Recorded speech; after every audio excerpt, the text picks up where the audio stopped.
Mezzo secolo di storia ed una festa per celebrarla. La centrale Enel di Porto Empedocle ha compiuto 50 anni di attività e ancora oggi offre il suo contributo per la stabilità del sistema elettrico siciliano e il piano di conversione recentemente autorizzato dalla regione siciliana ha posto le basi affinché la centrale possa rappresentare un'occasione di continuità anche nei prossimi anni. Questa centrale che 4 anni fa aveva una vita ormai segnata ed si avviava alla chiusura definitiva, rinasce a nuova vita perché ha un nuovo orizzonte temporale davanti a sé grazie all'operazione di riconversione che non era assolutamente scontata, anzi non esisteva assolutamente nei piani industriali dell'Enel. Oggi è una giornata bellissima, abbiamo l'opportunità di festeggiare i 50 anni di questo impianto che a mio avviso rappresenta molto bene la storia dello sviluppo dell'industria elettrica in Italia. In questo sito c'è stato prima il carbone, poi questo impianto di cui appunto festeggiamo i 50 anni con 2 gruppi a olio,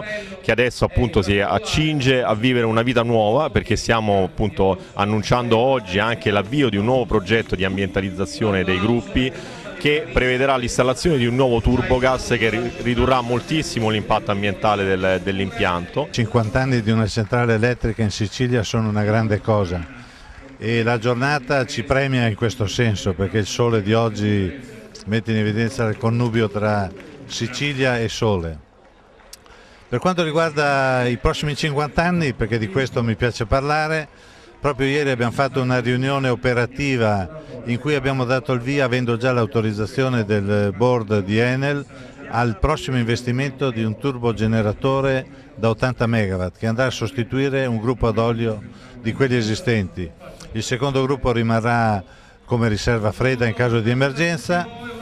Pensiamo di iniziare i lavori subito dopo l'estate e di essere pronti e operativi in produzione alla fine del 2014.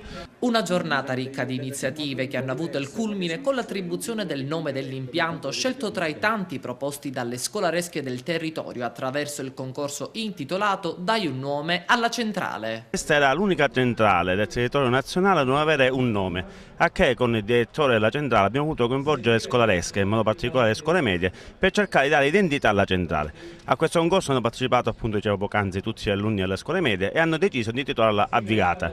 E anche bene mette in evidenza che il secondo nominativo scelto dalle scolaresche era Sansone, il noto matematico empedocrino. Oggi è stata una giornata caratterizzata anche dallo sport. Sì, perché anche i bambini della scuola primaria questa volta hanno partecipato a questa gara podistica perché è essenziale promuovere lo sport, perché ci può essere progresso e c'è il progresso della persona umana.